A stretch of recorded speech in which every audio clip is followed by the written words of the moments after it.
من الشیطان الرجیم بسم اللہ الرحمن الرحیم ان اللہ وملائکتہ یصلون علی النبی یا ایھا الذین آمنوا صلوا علیہ وسلموا تسلیما اللهم صل علی سیدنا مولانا محمد وعلی آل سیدنا مولانا محمد وبارک وسلم صلاۃ و سلام علیک یا رسول اللہ صلی اللہ تعالی علیہ وآلہ وسلم۔ اس سے قبل آپ حضرات نے تیمم کا طریقہ سماعت فرمایا۔ اب تیمم میں 3 فرض ہے۔ اولاً نیت، اگر کسی نے ہاتھ مٹی پر مار کر منہ اور ہاتھوں پر پھیر لیا اور نیت نہ کی تو تیمم نہ ہوگا، تیمم کی نیت ہونا ضروری ہے۔ دوسرا جو فرض ہے وہ یہ کہ سارے منہ پر ہاتھ پھیرنا، اس طرح کی کوئی حصہ باقی نہ رہ جائے، اگر بال برابر بھی کوئی جگہ رہ گئی تو تیمم نہ ہوگا۔ داڑھی اور مچھوں اور بھووں کے بالوں پر ہاتھ پھیر جانا ضروری ہے۔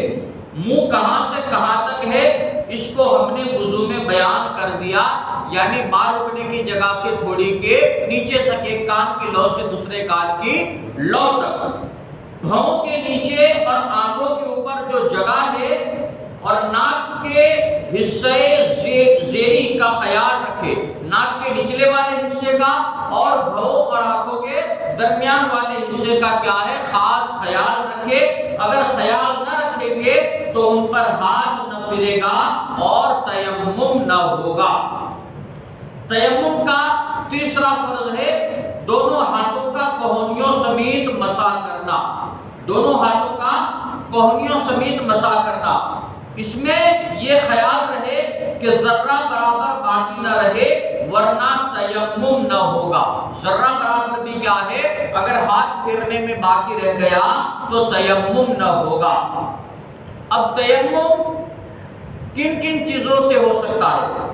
تیمم اسی چیز سے ہو سکتا ہے جو زمین کی جنس سے ہو، اور جو زمین کی جنس سے نہیں اس سے تیمم جائز نہیں۔ اب زمین کی جنس سے ہونے کا مطلب کیا کہ جو چیز آگ سے جل کر راکھ نہ ہوتی ہے، نہ پگھلتی ہے اور نہ نرم ہوتی ہے۔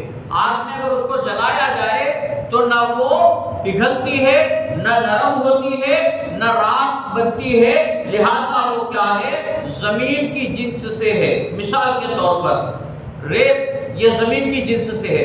ریت کو اگر آگ میں ڈال دیا جائے نہ پگھلے گی، نہ کیا ہے نرم ہوگی، نہ آگ جلا کر اسے راکھ کرے گی۔ اسی طرح چونا، سرما، ہرتال، گندک، مردہ سنگ اور گیرو، پتھر، زبرجد، فیروزہ، عقیق، زمرد وغیرہ جواہر سے تیمم جائز ہے، اگرچہ ان پر غبار نہ ہو، اگرچہ ان کے اوپر مٹی لگی ہوئی نہ ہو۔ مثال کے طور پر یہ پتھر ہے لیکن اس کے اوپر ابھی مٹی نہیں ہے، لیکن اس سے تیمم کرنا جائز ہے کیونکہ یہ زمین کی جنس سے ہے، نہ اسے آگ جلا کر راکھ کر سکتی ہے، نہ پگھلا سکتی ہے، نہ نرم کر سکتی ہے۔ اسی لیے ایک دن پہلے مسئلہ بیان کیا گیا کہ اگر کوئی مسجد میں ہے اور اسے نہانے کی حاجت پیش آئی تو اس کے لیے ضروری ہے کہ وہ مسجد ہی میں تیمم کر کے باہر جائے۔ اگر اس نے تاخیر کر دی تو وہ کیا ہے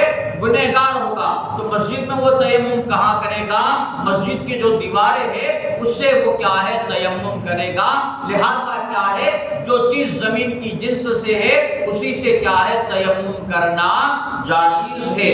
جس مٹی سے تیمم کیا جائے اس کا پاک ہونا بھی ضروری ہے، یعنی نہ اس پر کسی نجاست کا اثر ہو، اس کے اوپر کیا ہے کسی گندگی کا نجاست کا اثر نہ ہو، لہذا وہ اگر پاک ہو تو پھر کیا ہے اسی پاک مٹی سے کیا ہے تیمم جائز ہے۔